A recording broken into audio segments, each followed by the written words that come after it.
गुरुवर्य, मुझे आपके मार्गदर्शन की आवश्यकता है। अवश्य राजन। आप तो जानते हैं कि असित मुनि ने भविष्यवाणी किया है कि सिद्धार्थ बड़ा होकर सन्यासी बनेगा, परंतु मैं चाहता हूं कि सिद्धार्थ बड़ा होकर चक्रवर्ती सम्राट बने। मुझे यही चिंता सता रही है कि सिद्धार्थ का भविष्य क्या होगा। इस बहते पानी को देख रहे हैं राजन? यदि आप इसके प्रवाह को मोड़ना चाहेंगे तो क्या करेंगे राजन? गुरुवर्य, एक गहरी नहर बनानी होगी ताकि पानी उस नहर से बहे। परंतु इसका प्रवाह तो सीधा है। यदि ना मोड़ा तो पानी को रोकना होगा गुरुवर्य, उसके आगे बांध बांधना होगा ताकि पानी का प्रवाह मुड़ जाए। सिद्धार्थ का जीवन भी इस बहते पानी की प्रवाह की तरह है राजन। यदि आप उसे योद्धा बनाना चाहते हैं तो क्षत्रियता की गहरी नहर खोदनी ही पड़ेगी। बैरागी बनने से रोकना चाहते हैं तो माया और करुणा के आगे बांध बांधना ही होगा।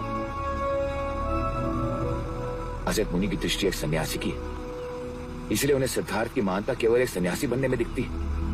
परंतु आप क्षत्रिय हैं, इसलिए आपको सिद्धार्थ की महानता एक चक्रवर्ती सम्राट बनने में दिखती है। क्षत्रिय धर्म से सींचोगे तो क्षत्रिय ही बनेगा। शारीरिक बल, शस्त्र संचालन, घुड़सवारी, हाथी प्रशिक्षण की ऐसी शिक्षा दीजिए कि वो योद्धा ही बने राजन। करुणा और माया से उसे सदैव दूर रखना राजन। वो मनुष्य को बैराग की ओर ले जाते हैं।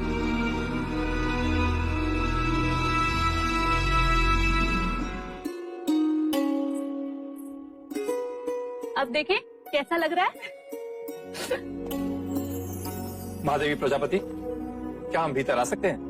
आपको भीतर आने के लिए आज्ञा की आवश्यकता कब से पड़ गई? आइए छोटे राजा।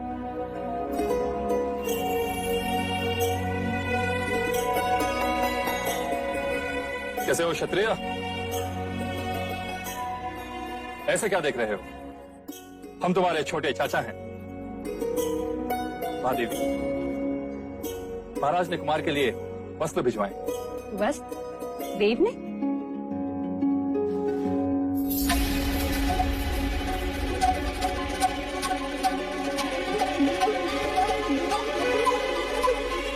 लोहे की चादर? प्रति रात कुमार को यही वस्त्र उड़ाकर सुलाया जाए, यही भाई महाराज का आदेश है। महाराज चाहते हैं कि कुमार अभी से लोहे से खेलें, उसे छुएं, उसे अपना लें, जिससे बड़े होकर उन्हें लोहा भारी न लगे। आपके भाई महाराज इस वक्त हैं कहाँ?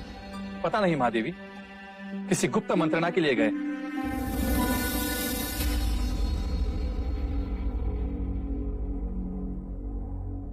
असित मुनि की भविष्यवाणी आप सबने सुनी। मैं नहीं चाहता कि सिद्धार्थ सन्यासी बने। आप निश्चिंत रहें महाराज, सन्यास तो वन प्रस्थान की आयु में लेते हैं। या तो अति दुखी मनुष्य सन्यास के बारे में सोचता है। दुखों से तो मैं सिद्धार्थ को कोसों दूर रखूंगा। सन्यास लेने के बारे में तो रोगी भी सोच सकते हैं महाराज, और वो भी जो भोग विलास से दूर भागते हैं। अर्थात वो लोग जो दुर्बल हैं।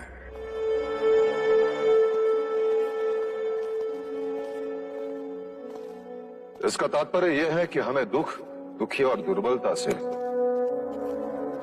गरीब, रोगी और वृद्धों से सिद्धार्थ को दूर रखना होगा। परंतु ये तो असंभव है महाराज। राज्य में गरीब, वृद्ध, रोगी, प्रजाजन तो रहेंगे ही। उन सबसे सिद्धार्थ को कैसे दूर रख सकते हैं?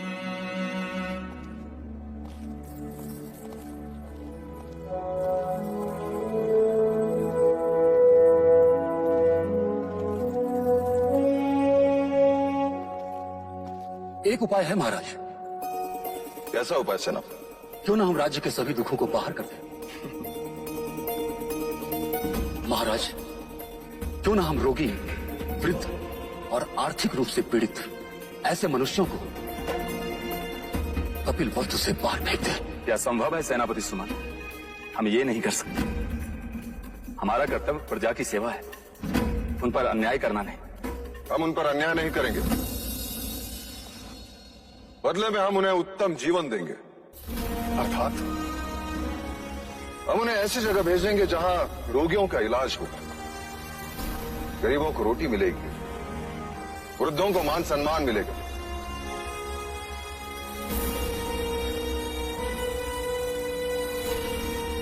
क्या आपको मेरा प्रस्ताव अच्छा नहीं लगा? लोक कल्याण के साथ साथ हमारा हेतु भी पूर्ण हो जाए। क्षमा महाराज, किंतु इतने लोगों को हम बसाएंगे कहाँ? ये लोग हमारे कहने से जाने भी तो चाहिए। मैं स्वयं उन्हें समझाऊंगा। और नहीं माने तो? नहीं माने तो हम उन्हें बलपूर्वक मनाएंगे। शस्त्र के आगे शास्त्र भी झुकते हैं। पहाड़ की दूसरी ओर एक आरोग्य धाम, एक नई नगरी का निर्माण करेंगे।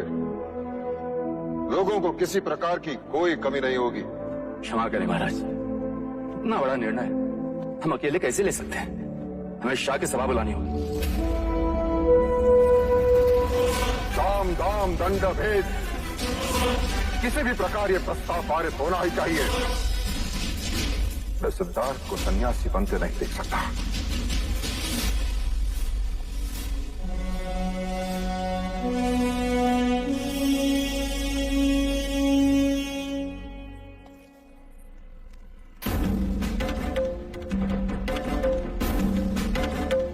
हमारी सभा संबोधन के बाद प्रस्ताव सर्वानुमति से पारित होना चाहिए। आप निश्चिंत रहे महाराज, सभी को समझा दिया गया।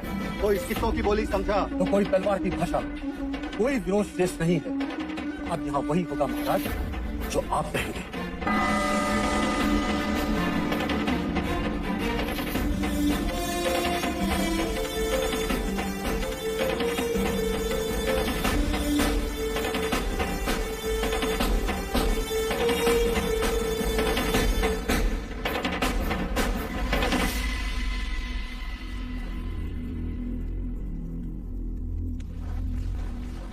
आज की तत्काल सभा का तात्पर्य यह है कि मैं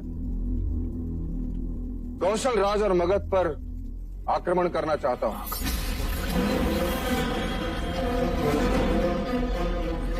क्या हमने कुछ असत्य कहा?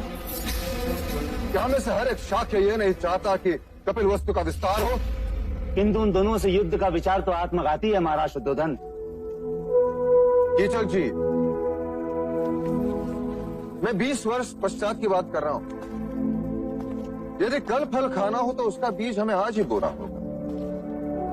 कल के युद्ध के लिए आज हमें एक ऐसे नेतृत्व को ढूंढना होगा जो आने वाले कल में हमारा सेनापति हो, सम्राट हो, ऐसा योद्धा हो जिसे देखकर शत्रु भयभीत हो जाए, जिसे भाग्य का भी साथ हो और आप सबका साथ। मेरे कुमार सिद्धार्थ में ये सारी योग्यताएं हैं। ये केवल मैं नहीं कहता, शाक्य कुलगुरु वाचस्पति का भी यही कहना है। इसलिए हमें कुछ कड़े कदम उठाने होंगे जिससे हमारी आने वाली पीढ़ी शक्तिशाली हो, दुखों से कोसों दूर हो, चिंता से मुक्त हो। इसलिए मेरा यह सुझाव है कि हम एक नई नगरी का निर्माण करें जहां कपिल वस्तु के रोगी, वृद्ध और आर्थिक रूप से पीड़ित लोगों को रखा जाएगा, जिससे हमारे युवकों को अपने कर्तव्य से मुक्ति मिले, ताकि वो युद्ध कला और राज्य के प्रगति की ओर अपना लक्ष्य केंद्रित कर सके।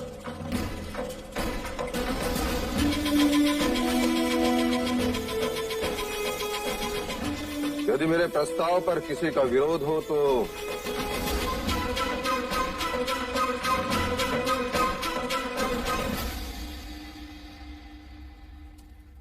क्या शाक्य कुल के सभी प्रतिनिधियों को इस प्रस्ताव पर सहमति है? क्या महाराज शुद्धोधन की राय सबको मान्य है?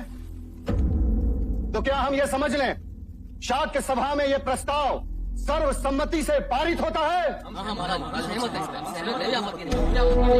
महाराज शुद्धोधन की, महाराज शुद्धोधन की, महाराज शुद्धोधन की। अरे इस भलाई के पीछे कितना स्वाद छिपा है, ये तो अंदर की बात है। एक बार यहाँ से निकले ना तो मानो पहुंच गए शमशान घाट। अरे उसके बाद तो वापस आने का नाम भी नहीं ले पाओगे तुम लोग। ये सब किसके कारण? कुमार सिद्धार्थ के कारण। कहते हैं उन्हें दुख नहीं दिखना चाहिए, वरना कुमार सन्यासी हो जाएंगे।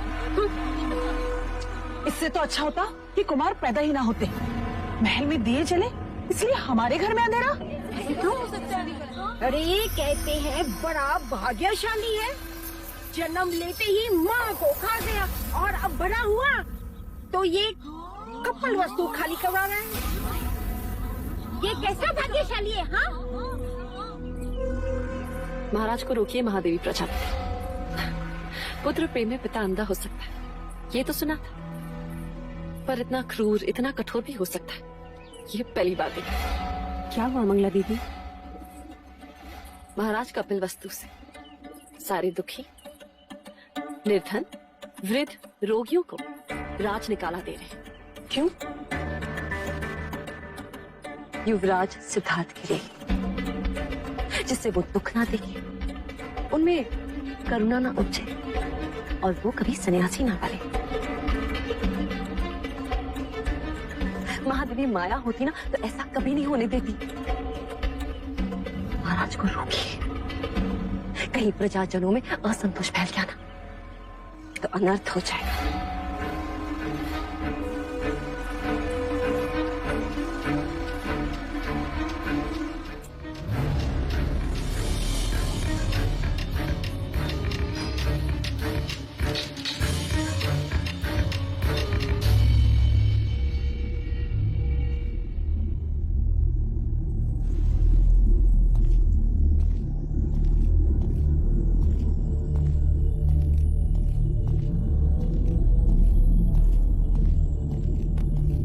प्रजापति तुम?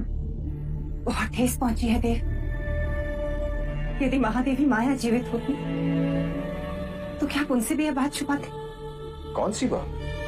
यह कैसा न्याय है देव कि मुनिवर असित ने भविष्यवाणी की और आपने पूरे कपिल वस्तु को बेघर कर दिया। अच्छे भविष्य के लिए वर्तमान को दंड भुगतना ही पड़ता है देवी। किसका भविष्य? कुमार सिद्धार्थ का। तो उसके लिए प्रजा क्यों दंड भुगते? अभी भी समय है देव, अपना आदेश वापस ले लीजिए, अन्यथा प्रजा का रोष हमें जीने नहीं देगा। क्या मिलेगा आपको यह करके? कपिल वस्तु को भावी सम्राट, जो संपूर्ण भारतवर्ष पर राज करेगा। प्रजा को दुखी करके कभी कोई राजा खुश नहीं रह सकता देव। किस किस से दूर रखेंगे आप कुमार को? प्रकृति के भेद छुपाए नहीं छुपते। आप उनसे मनुष्य का दुख छुपाएंगे, मृत्यु छुपाएंगे, किंतु वृक्ष से गिरते पीले पत्ते कैसे छुपाएंगे? मुरझाते फूल कैसे छुपाएंगे देव? देवी तुम्हारी भावनाएं मुझे दुर्बल कर रही हैं। और पुत्र प्रेम आपको निष्ठुर। कहीं ऐसा ना हो कि कुमार बड़े हो और इस कांड का उल्लेख निकले तो उनका सर शर्म से झुक जाए। प्रजापति, ये मत भूलो कि मैं उसका जन्मदाता हूँ। मेरा अधिकार तुमसे बढ़कर है। मैं उसके लिए जो कुछ भी कर रहा हूँ उसके हित में कर रहा हूँ। ना वो दुख देखेगा ना मृत्यु, जिससे वैराग्य उत्पन्न होता है।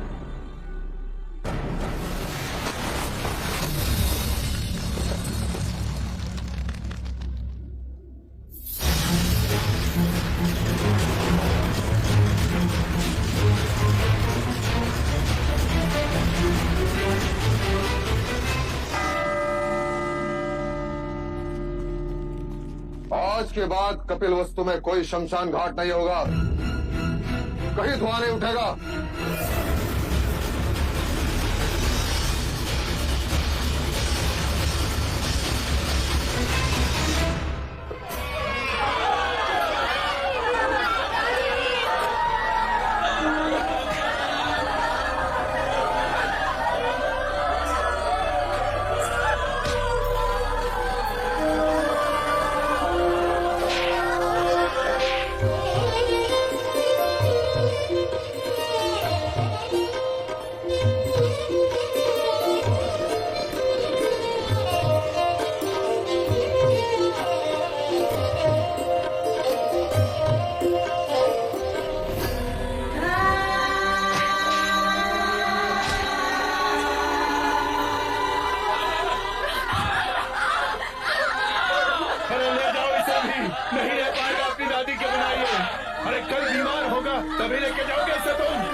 ये मत भूलो कि मैं उसका जन्मदाता हूं।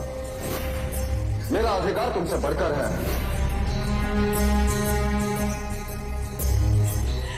महादेवी, महादेवी, ये मनुष्यता नहीं है महादेवी। जब करुणा ही नहीं होगी तो मनुष्यता कहां से होगी? इतना अत्याचार मत करो हम पर, मत लो हमारा अभिशाप। हम पर जो बीती है ना, वो एक दिन तुम पर भी बीतेगी। और जिसके लिए तुम हमें बेघर कर रहे हो, वही तुम्हें एक दिन त्याग कर चला जाएगा।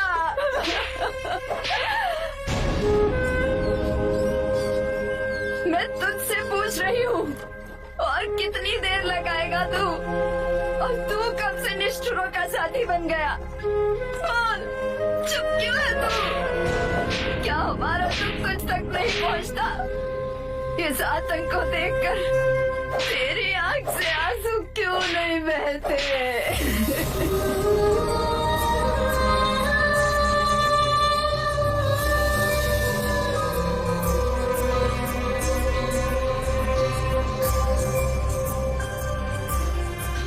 लौशिका, लौशिका देख, सिद्धार्थ के आंसू को रुकने का नाम ही नहीं ले।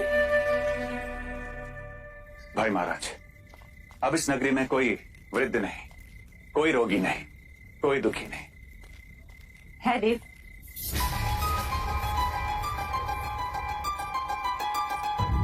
कौन दुखी है? कुमार सिद्धार्थ। उनके आंसू नींद में भी रुकने का नाम नहीं ले रहे। वह सुषेण को तत्काल बुलाया जाए। जी भाई महाराज। दुख केवल तन में या आसपास नहीं होता, मन का भी होता। मन के दुख का क्या करेंगे देव? क्षत्रिय के मन में केवल स्वाभिमान रहता है, दुख नहीं।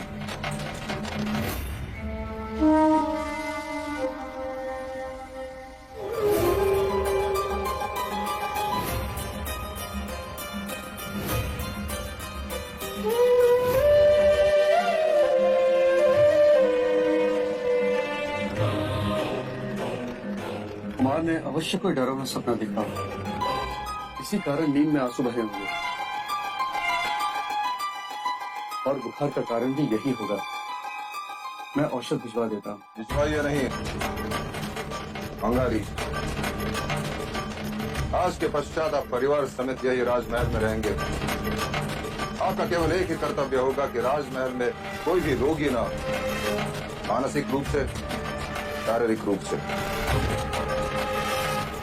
युवराज को कुछ नहीं होना चाहिए। डर में बीत गए दिन कितने, सन्नाटे में रातें, साम दाम दंड भेद के डंडे करते रहे बस बातें। आंखों में आंसू है भरे, होठों पे लिए मुस्कान।